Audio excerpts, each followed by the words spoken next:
Welcome back to part 2 of the interview with Joel Gandara. He's the CEO of Morro Capital. He will be discussing his daily habits that make him successful, some of the worst advice he ever received in business, how you can find great employees, and how he used technology to skyrocket his business. Welcome to this edition of Peak Performers Podcast with your host, Thor Conklin. Thor will be sharing the necessary tools, strategies, and psychology you'll need to become a peak performer in any area of your life or business. Thor Conklin here. We give you the tricks, the tips, the tools, the strategy, the technology, and the psychology peak performers use in order to get more done and execute at the highest level. If you know what to do but struggle with getting it all done, or simply want to raise your game to the next level, this podcast is for you. Sit back and enjoy. Tell me some of your daily habits that make you successful. I'm 41 today, or right now, and I maybe at 38 years old, I started jogging. So I jog 4 or 5 days a week, and I really enjoy that because it wears me out, and I need that. Otherwise, I'm too hyper at night to go to bed, and it allows me to think. I also listen to audiobooks while I run. Sometimes I listen to motivational speakers while I run. I love that. I notice my times get faster when I do that. Or I listen to music. Or I don't listen to anything and I just think and I think. And so those are some of the things that I do regularly. Those are some of my habits. I eat very healthy. I feel like I read a book. I read a lot of books, but years ago I read a book. I think it was by Zig Ziglar. And I think he said that he treats himself like a prized racehorse. You know, he doesn't drink, smoke, do drugs. He eats healthy. He gets sleep. You know, so I treat myself like that. I don't really drink. I don't smoke. I've never done drugs. I eat extremely healthy. I'm pretty much a vegetarian. I eat some fish. But so those are kind of things that keep me focused in the right direction, because I believe that tell me how you do anything and I'll tell you how you do everything. I try to do everything as best I can and try to get better every day. So those are my daily habits. That kind of sums everything up with that way of thinking. Well, you know, that comes through because when you said earlier that, you know, you figure out, okay, what can we do to improve our business? Great. Now tell the guy to go implement it. And then you said something very important. I get a report. And I'm looking at that report. I'm measuring what I'm doing, and then I'm making changes based on that measurement. And so often I find entrepreneurs, they go and they try something, they don't measure it, and they have no idea if they're getting results or not. Yeah. Those are the type of people we want to buy their businesses sometimes because they're limiting themselves. They're not taking it to the next level. Absolutely. We'll have a phone number at the end of this episode. If you're one of those companies, he'll buy you. Great. Hey, and by the way, I got to tell the audience right now, one of the things I always ask the people that I interview, I said, you know, if there's anything that you're promoting, let us know. If there's any special that you have. And you wrote back and I said, I don't think your listeners want a deal on men's thong underwear. So that was a first. One of his businesses is, do you actually do the manufacturing as well or just the distribution? Currently we own 13 brands, and by the end of 2 years from now, we should own 21. Those are our brands, our trademarks, our creations, and we manufacture them overseas. Oh, that's awesome. Great business. It was funny when I was looking at the website, you're like, look at the website, but do not open it in front of anybody under the age of 18. That's right. You know, I would have never picked that. It's not a passion. The products are not the passion. The process is my passion. So it could have been screwdrivers and hammers, but it happens to be what it is. That's right. And knowing you, I bet there's some margin in that business as well. It's pretty good. Yeah, there you go. We think we're among the best in the industry. Oh, that's awesome. And that's something, you know, I drill into people over and over again. You know, don't get caught up in, hey, look at my $1 million business, my 8-figure business. What are the margins? What are you bringing home? And I know you're focused on that bottom line as well. So congratulations on what you've built. Now Thanks. We want to suck all the information to figure out how you did it so other people can model that. Mm-hmm. So Tell us some of the worst advice you've ever been given in business. You didn't know it at the time, and you implemented it only to find out this was not good advice. Well, you know, I really have been alone a lot in what I do. I didn't have a support group or a lot of people to bounce ideas off of. Maybe it's fortunate if they were the wrong people that would have come, or it's a benefit because I didn't attract the wrong people. I can tell you some bad advice. I actually did not follow it, thankfully, but it was well-intentioned, and I'm sure the listeners have people out there, and I've read about this happening to people, like don't let others decide things for you, because they're judging it from their paradigm, from their world, that they can't handle it. So they're going to tell you negative things. But when I first thought about doing a trade show in Las Vegas, a big clothing magic, it's called, the big clothing trade show back then, when trade shows were even bigger than they are today. I told my dad, the business was nothing back then, but I had to spend $5,000 on a 10 by 10 raw space just to have a booth there to present to store buyers. That doesn't count flying out there, food, all the things that goes with that, setting up the display.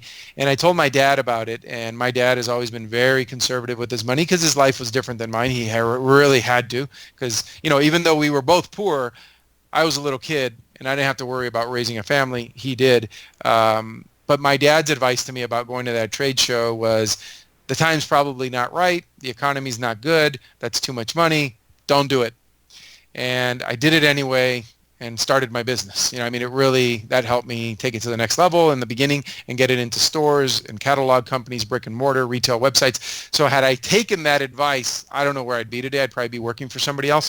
But you have to do what's right for you and what you can do. Great advice. Employees can either make or break a company. How do you find your great employees? Yeah. I have great employees and a great team and great independent contractors, and just everybody who's around me I think is good. If they're not good, you have to cycle through them and unfortunately let them go and keep digging for the right person. And when you get them, you have to take care of them. And it's not just the salary, being competitive with the salary. I see people mistreat employees and not let them make decisions and not let them feel like part of the company.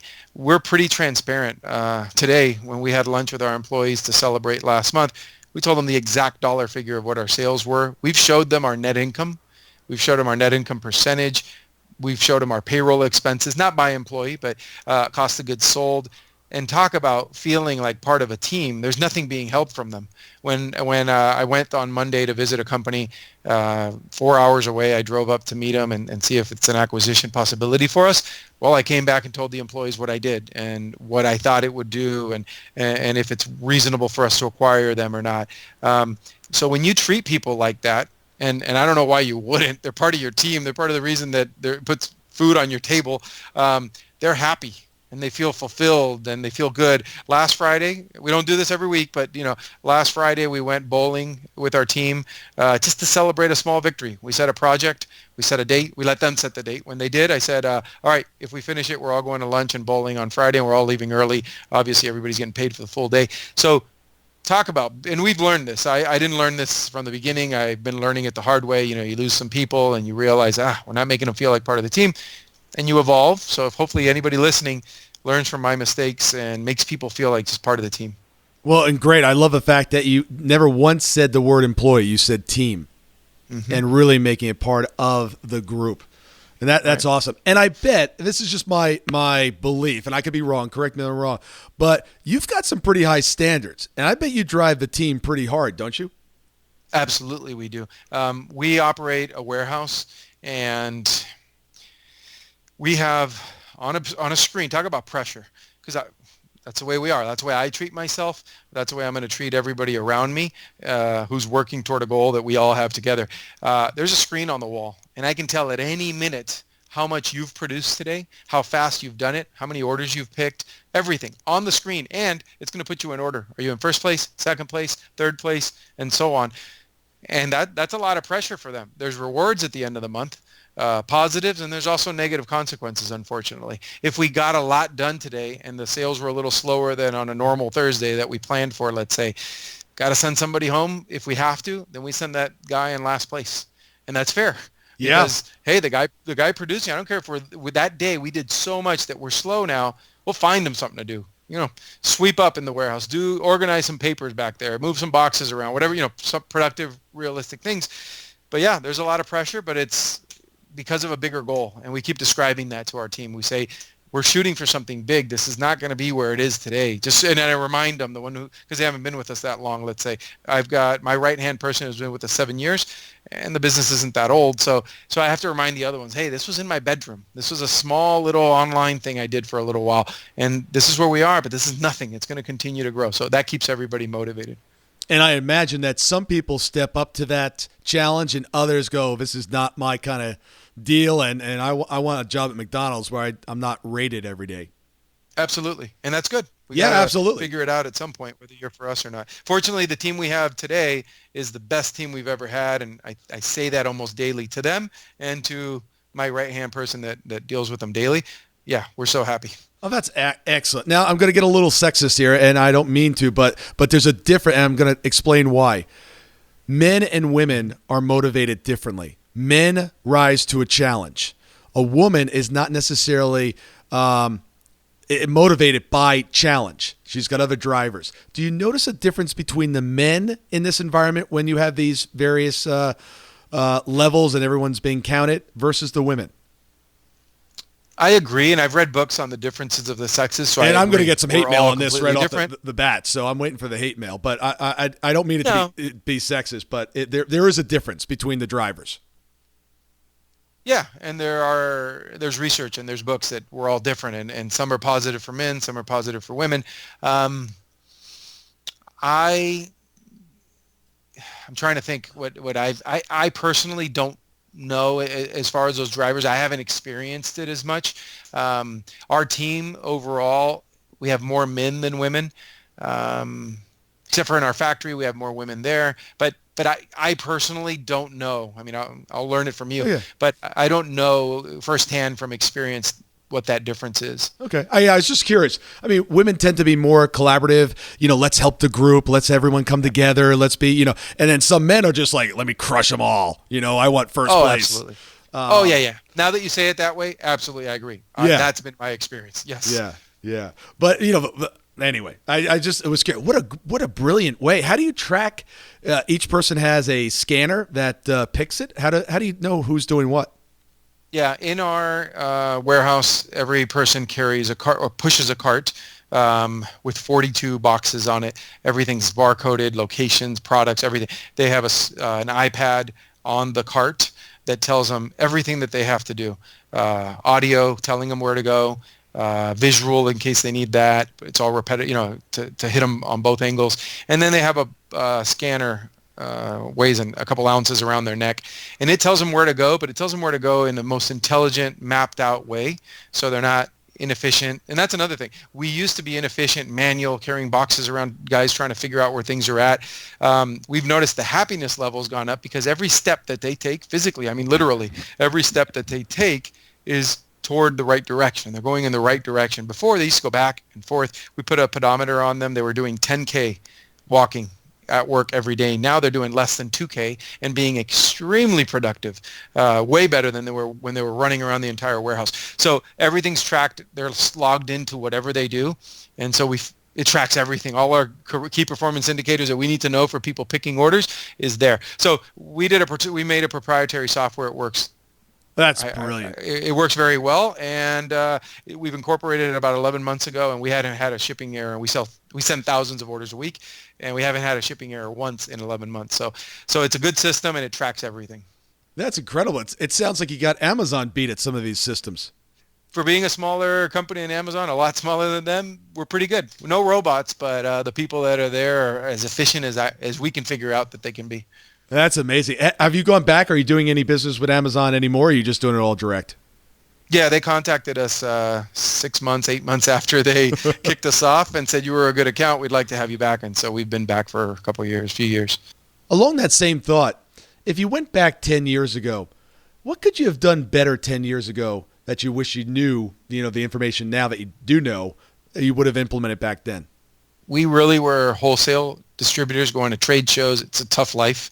Low margins, not getting paid, being given the runaround, having to kiss so much butt to every buyer in the industry.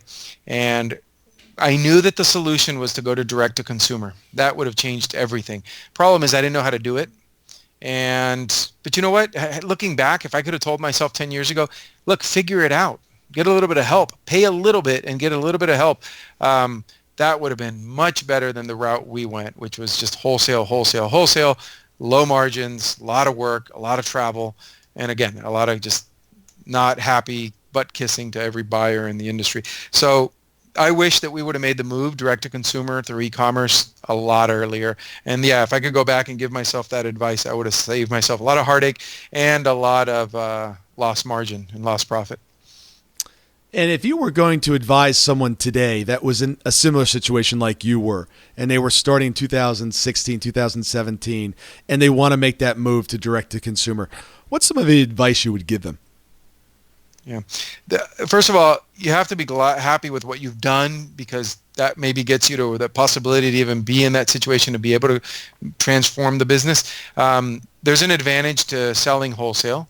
And I've been asked about this. I've mentored people, and there is definitely an advantage. They can immediately help you meet your minimums and give you volume. But here's the big one.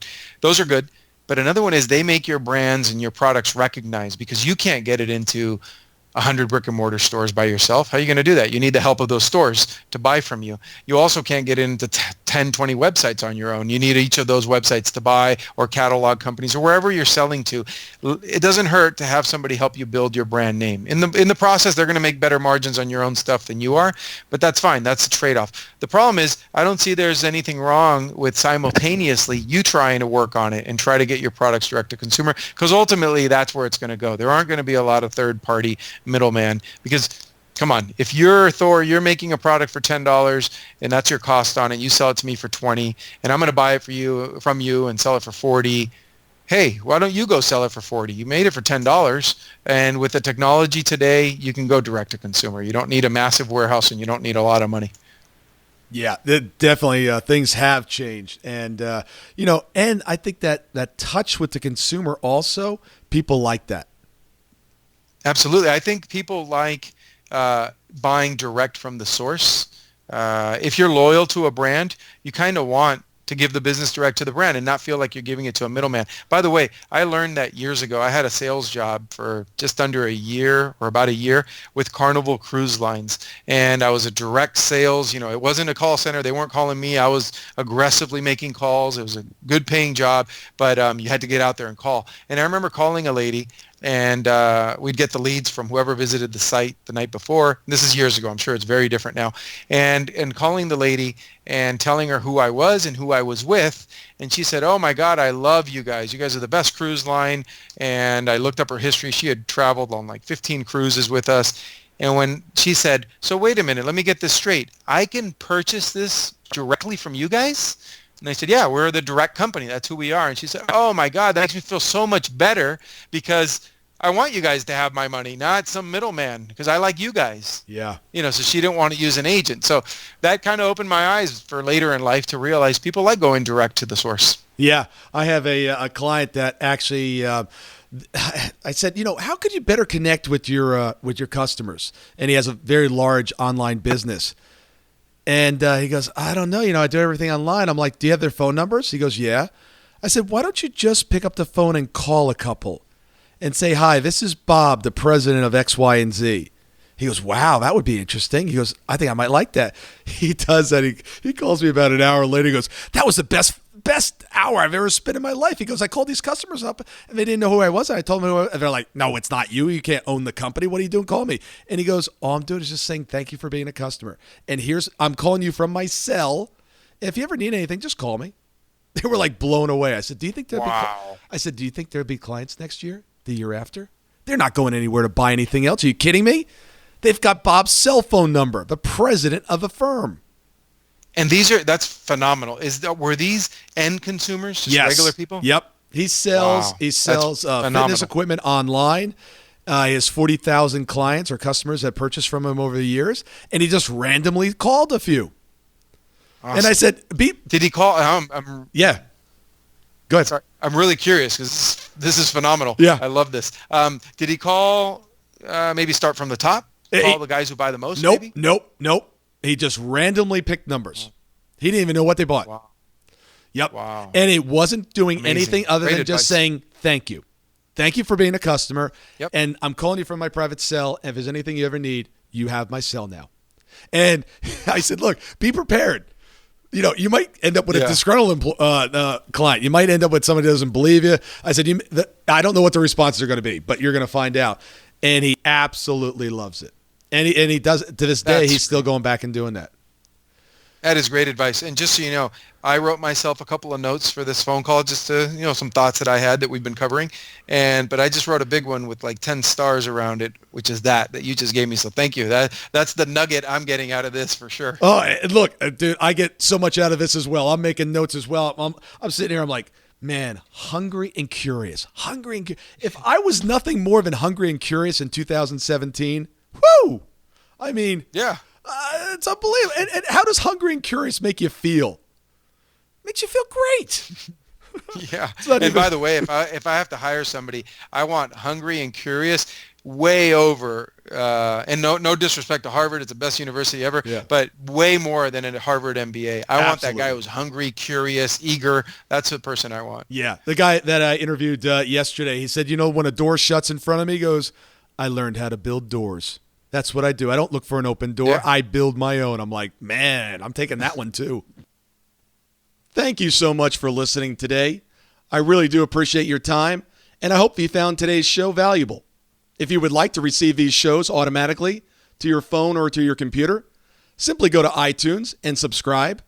After listening to several of the shows, if you're so inclined, please leave us a 5-star rating, as this helps us reach additional people and spread the message.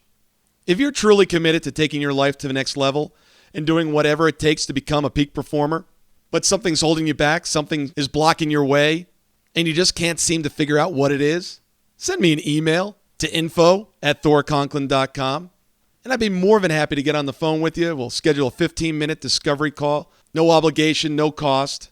I absolutely love to hear from the listeners, and if there's something I can do to help, I'd be more than happy to do that.